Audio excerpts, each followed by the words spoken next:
இதுவெல்லாம் பேசப்படக்கூடிய விடயங்கள் அல்ல, அது மறைக்கப்படக்கூடிய விடயங்கள். அங்கு நடக்கிற ரகசியங்களை எல்லாம் வெளியிலே வந்து சொல்வதாக இருந்தால் இப்படிப்பட்டவர்களுக்கு மறைவிடம், பெட்ரூம் எதற்காக?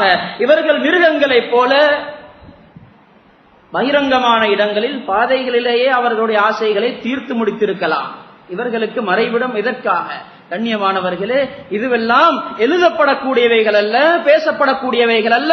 அதையும் தாண்டி சிலர் இதை வீடியோ எடுத்திருக்கிறார்கள். தான் சாப்பிடுவதை, தான் மலசலம் கழிப்பதை தானே வீடியோ எடுத்து பார்க்க வேண்டுமா? கண்ணியமானவர்களே, இப்படி முஸ்லிமானவர்கள் அறியாமையின் காரணத்தினால் செய்ததனால் சில குடும்பங்களே பிரிந்து தலாக்குகள் கூட நடந்திருக்கின்றன. இது உண்மை, நம்முடைய நாட்டிலே நடந்திருக்கிறது. இதுவெல்லாம் வெளியிலே பேசப்படக்கூடியவைகள் அல்ல. ஜினாவை, விபச்சாரத்தை பரப்புவதற்காக உலகத்தில் மிக பெரும் முயற்சி நடந்து கொண்டிருக்கிறது. யகூதிகள் இதற்கு பின்னாலே இருக்கிறார்கள். நாங்கள் இவர்களுடைய காட்சிகளை பார்க்க மாட்டோம், முஸ்லிம்களாகிய நாங்கள் இவர்கள் எழுதக்கூடிய கதைகளை வாசிக்க மாட்டோம் என்ற முடிவுக்கு வர வேண்டும். இவர்களுடைய நாவல்கள் எப்படிப்பட்ட நாவல்களாக இருக்கலாம், நாம் அதை அனுமதிக்க மாட்டோம், நாம் அதை திரும்பியும் பார்க்க மாட்டோம். நாங்களும் சேர்ந்து அதை பார்க்கிறோம், நாங்களும் பரிமாறுகிறோம், நாங்களும் வாசிக்கிறோம் என்றால் நாங்களும் அவர்களுடைய பங்காளிகள். நீங்கள் போடுங்கள், நாங்கள் பார்க்கிறோம், நீங்கள் எழுதுங்கள், நாங்கள் வாசிக்கிறோம், நீங்கள் சொல்லுங்கள், நாங்கள் கேட்கிறோம் என்றால் நாங்களும் அவர்களுடன் சேர்ந்து உதவியாளர்களாக இருந்து கொண்டிருக்கிறோம். கண்ணியமானவர்களே, பெரும் போராட்டம் இஸ்லாத்துக்கு எதிராக நடந்து கொண்டிருக்கிறது. சர்வதேசம் பார்த்து கொண்டிருக்க முஸ்லிம்களுக்கு அநியாயம் செய்து கொண்டிருக்கிறார்கள். இப்படிப்பட்ட யகூதிகளுக்கு நாங்கள் ஏன் உதவி செய்ய வேண்டும்? நமக்கு வாள் எடுத்துதான் போரிடுவதற்கு நாங்கள் தைரியம் இல்லாதவர்களாக இருக்கிறோம், சந்தர்ப்பம் இல்லாமல் இருக்கிறது. குறைந்தபட்சம் அல்லாஹ் தஆலா நமக்கு தந்திருக்கிற இந்த சக்தியை நம்முடைய விரல் நுனிகளை வைத்து அவர்களுடைய சக்திகளை அடக்கி ஒடுக்கலாம். அந்த சக்தியை அல்லாஹ் நமக்கு தந்திருக்கிறார். ஏன் அதை பயன்படுத்தாமல் தவறிலே நாங்கள் பயன்படுத்த வேண்டும்? கண்ணியமானவர்களே, அல்லாஹ் தஆலா வசதிகளை தந்திருக்கிறார் என்பதற்காக துஷ்பிரயோகம் செய்யக்கூடாது. அதை நம்முடைய இஸ்லாத்துக்காக நாங்கள் பாவிப்போம், அதற்காக நாங்கள் பயன்படுத்துவோம். அதுபோல ஒரு முஸ்லிமானவன் நம்பிக்கையாக நடக்க வேண்டிய இடங்களில் மிக முக்கியமான ஒரு இடம்தான் நாங்கள் வேலை செய்யக்கூடிய இடங்கள். நாங்கள் ஒவ்வொருவரும் ஒவ்வொரு இடங்களில் வேலை செய்கிறோம். சிலர் பாடசாலைகளிலே வேலை செய்வார்கள், சிலர் கடைகளிலே வேலை செய்கிறார்கள், சிலர் கம்பெனிகளிலே, ஃபேக்டரிகளிலே வேலை செய்கிறார்கள். கண்ணியமானவர்களே, நமக்கு நம்மை நம்பி ஒருவர் தன்னுடைய ஆசனத்தை தந்திருக்கிறார், கடையில் ஒரு இடம் தந்திருக்கிறார், கம்பெனியில் ஒரு இடத்தை நமக்கு தந்திருக்கிறார் என்றால் நம்மை நம்பி அந்த பொறுப்பு நமக்கு ஒப்படைக்கப்பட்டிருக்கிறது. இந்த இடத்துல போய் ஒரு முஸ்லிம் ஒரு சதமாக இருந்தாலும் சரி மோசடி செய்யக்கூடாது. பயங்கரமான எச்சரிக்கை வந்திருக்கிறது. கியாமத்துடைய நாளில் பெரும் பெரும் பாவங்களுக்கு கொடுக்கப்படக்கூடிய எச்சரிக்கைகளை நாங்கள் கேட்டிருக்கிறோம். இந்த மோசடி செய்கிறார்களே பொது சொத்துக்களிலே, பிறருக்கு சொந்தமான சொத்துக்களிலே, அது கம்பெனியாக இருக்கலாம், கடையாக இருக்கலாம், பள்ளிவாசலாக இருக்கலாம், பாடசாலை மதரசாக்களாக இருக்கலாம், இதெல்லாம் பொது சொத்துக்கள், இன்னொருவருக்கு சொந்தமான சொத்துக்கள். இங்கே மோசடி செய்பவர்களுக்கு கியாமத்துடைய நாளில் அல்லாஹு தஆலா வைத்திருக்கிற தண்டனையை ஹதீஸ் பேசி இருக்கிறது. பார்த்தால் ஆச்சரியமாக இருக்கிறது. கண்ணியமானவர்களே, நபியுல்லாஹி ஸல்லல்லாஹு அலைஹி வஸல்லம் அவர்கள் சொன்னார்கள், கியாமத்துடைய நாளில் நரகத்திலே இந்த மோசடி செய்தவர்களுக்கு தண்டனை கொடுக்கப்பட்டு கொண்டிருக்கும். அந்த தண்டனை வித்தியாசமான ஒரு தண்டனை. நரகவாசிகளே அதை பார்ப்பார்கள், ஆச்சரியமாக பார்ப்பார்கள். அது என்ன என்றால், மோசடி செய்தவர்களுடைய ஒவ்வொரு மோசடி செய்தவனுக்கும் ஒரு கொடி இருக்கும். அந்த கொடியில் மோசடிக்காரன் என்று எழுதப்பட்டிருக்கும். அந்த கொடியை நரகவாசிகள் அத்தனை பேரும் பார்ப்பார்கள். இதை விடவும் கடினமானது என்பது என்னவென்றால், அந்த கொடி அவருடைய கையில இருக்க மாட்டாது. சொன்னார்கள், ஃபீ இஸ்தி யுன்சபு லிகுல்லி காதிரின் லிவாஉன் ஃபீ இஸ்தி. அந்த கொடி எங்க இருக்கும் என்றால் அவனுடைய பின் துவாரத்திலே நட்டப்பட்டிருக்கும். ஏன் இவ்வளவு அசிங்கமான தண்டனை? கண்ணியமானவர்களே, அசிங்கமான பாவத்துக்கு அசிங்கமான தண்டனை கொடுக்கப்படுகிறது. நம்பிக்கையாக நடந்து கொள்ள வேண்டும். இன்று நாம் அவர்களுடைய பணத்திலிருந்து அனுபவிக்கலாம். ஆனால் அதனால் ஏற்படக்கூடிய முசீபத் அது சாதாரணமானதல்ல, பயங்கரமான தண்டனையை நாங்கள் அனுபவிக்க வேண்டி வரும்.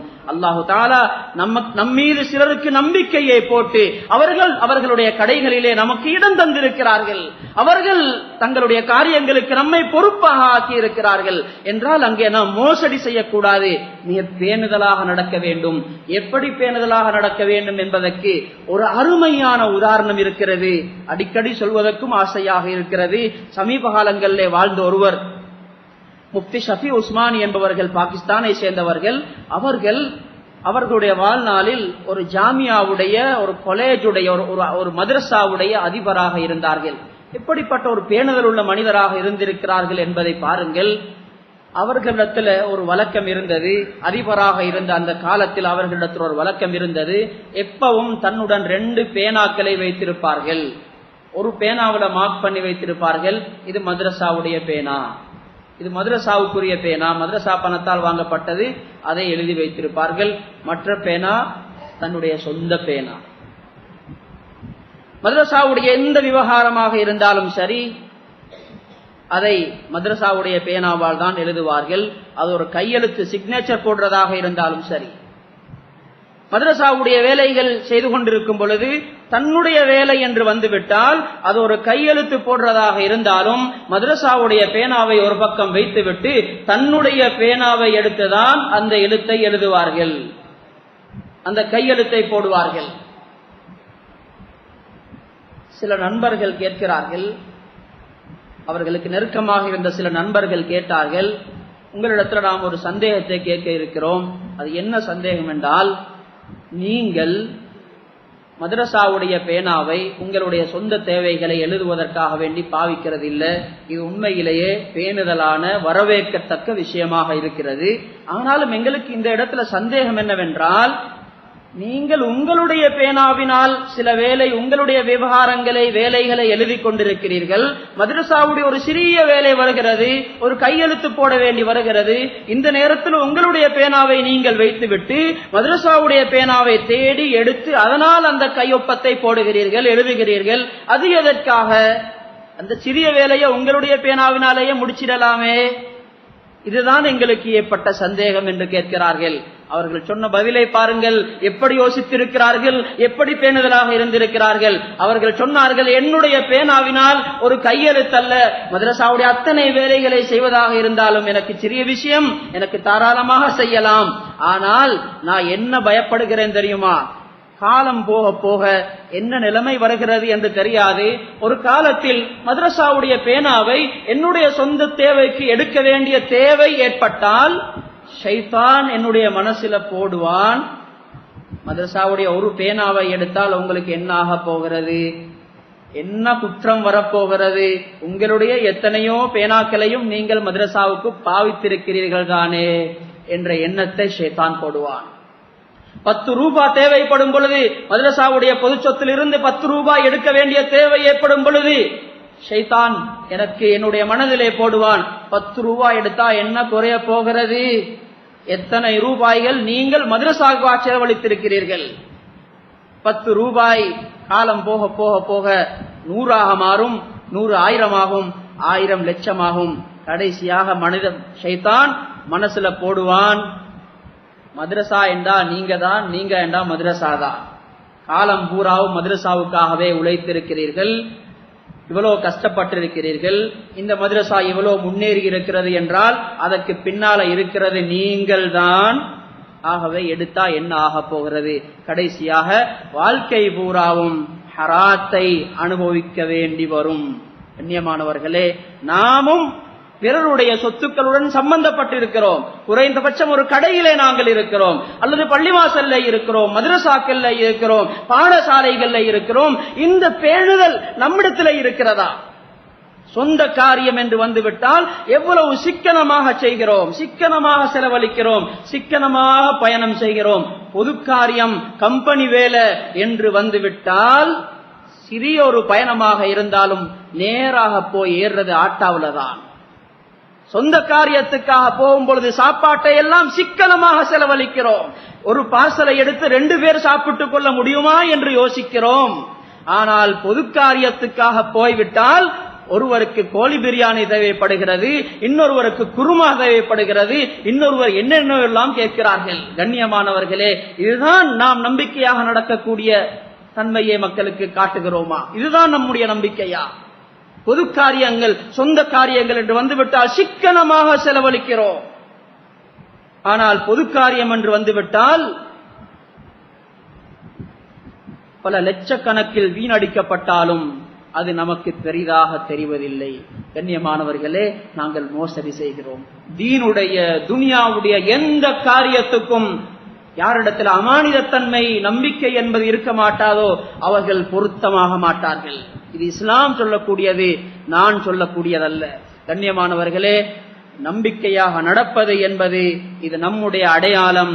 இந்த அடையாளத்தை நாம் நம்முடைய வீடுகளிலும் பாதுகாப்போம், நம்முடைய கடைகளிலும் நம்முடைய பஜாரிலும் பாதுகாப்போம். நம்முடைய எத்தனையோ நமக்கு வந்திருக்கக்கூடிய கண்ணீர் வடிக்க வேண்டிய நிலை, கண்ணியமானவர்களே, முஸ்லிம்களை நம்ப முடியாது என்ற ஒரு பேர் உலகத்திலே பறந்து கொண்டிருக்கிறது. நம்முடைய பஜாரிலே நம்முடைய முஸ்லிம்களே சொல்கிறார்கள், எந்த சாமான் வாங்குறதாக இருந்தாலும் எங்களுடைய முஸ்லிம்களை நம்பி வாங்க முடியாது. நியாயமாக நடக்கக்கூடியவர்கள் இருக்கிறார்கள், ஆனாலும் ஒரு சிலர் செய்யக்கூடிய இந்த தவறுகளின் காரணத்தினால் முஸ்லிம்களையே நம்ப முடியாது, எல்லாருமே ஏமாற்றுறவர்கள் தான் என்ற பெயரை நாம் முஸ்லிம்களுக்கு வாங்கி கொடுத்து விட்டோம் என்றால் நாம் செய்யக்கூடிய அநியாயம், நாம் செய்கிறோம் அநியாயம். மக்களுக்கு, இஸ்லாத்துக்கு நாங்கள் அநியாயம் செய்து கொண்டிருக்கிறோம். இந்த பெயரை நாம் முஸ்லிம்களுக்கோ இஸ்லாத்துக்கோ வாங்கி கொடுக்க கூடாது. எந்த பொருளாக இருந்தாலும் அதை குவாலிட்டியாக விநியோகம் செய்வது, அதை சப்ளை பண்ணும் பொழுது, பஜாருக்கு போடும் பொழுது குவாலிட்டியான தரமான சாமான்களை கொண்டு வந்து விற்பனை செய்வது என்பது இது துனியாவல்ல, இது மார்க்கத்தில் ஒரு பகுதி. பஜாரிலே வியாபாரம் செய்கிறார்கள், தரம் கெட்ட சாமான்களை கொண்டு வருகிறார்கள் என்றால் மார்க்கத்துக்கு மோசடி செய்கிறார். நல்ல சாமான்களை, தரமான சாமான்களை பஜாருக்கு போடுவது, விற்பனை செய்வது என்பது மார்க்கத்தில் தீனில் ஒரு பகுதி. ஸல்லல்லாஹு அலைஹி வஸல்லம் அவர்கள் சொல்கிறார்கள், அல்லாஹு தஆலா ஒரு மனிதனிடமிருந்து விரும்புகிறான், எதிர்பார்க்கிறான். என்ன எதிர்பார்க்கிறான் தெரியுமா? எந்த காரியத்தை செய்தாலும் ஐயுத்கினஹு, அதை தரமாக குவாலிட்டியாக செய்ய வேண்டும் என்பதை அல்லாஹ் எதிர்பார்க்கிறான். கண்ணியமானவர்களே, சமூகத்திலே யார் யாரோ அறியாமையின் காரணத்தினால் ஏற்படுத்திவிட்ட அந்த தப்பான எண்ணத்தையும் தப்பான அறிமுகத்தையும் அந்த பெயரையும் இன்ஷா அல்லாஹ் நாம் நம்முடைய பஜாரிலும் வீடுகளிலும் வாழ்க்கையும் நியாயமாக நடந்து அந்த பெயரை மீண்டும் முஸ்லிம்களுக்கு வாங்கி கொடுப்போம். அல்லாஹு தஆலா அப்படிப்பட்ட உயர்ந்த பண்புகளை கொண்டு நம் அனைவரையும் பூரா முஸ்லிம்களையும் கண்ணியப்படுத்துவானாக. யா அல்லாஹ், நம்முடைய பாவங்களை மன்னிப்பாயாக, நம்முடைய பெற்றோருடைய பாவங்களை மன்னிப்பாயாக, முஸ்லிமான ஆண்கள் பெண்கள் அத்தனை பேருடைய பாவங்களையும் மன்னிப்பாயாக. வஆகிரு தஅவானா அல்ஹம்துலில்லாஹி ரப்பில் ஆலமீன். அஸ்ஸலாமு அலைக்கும் வரஹ்மத்துல்லாஹி பரகாத்துஹு. அன்பான சகோதரருக்கு ஒரு அன்பான வேண்டுகோள். இந்த பயான் சம்மான் கோட் பள்ளியில் ரெக்கார்ட் செய்யப்பட்டதாகும். மேலும் இந்த பயானை www.redmasjid.com வெப்தளத்திலும் கேட்கக்கூடிய வசதிகளும் உண்டு என்பதை அறிய தருகிறோம்.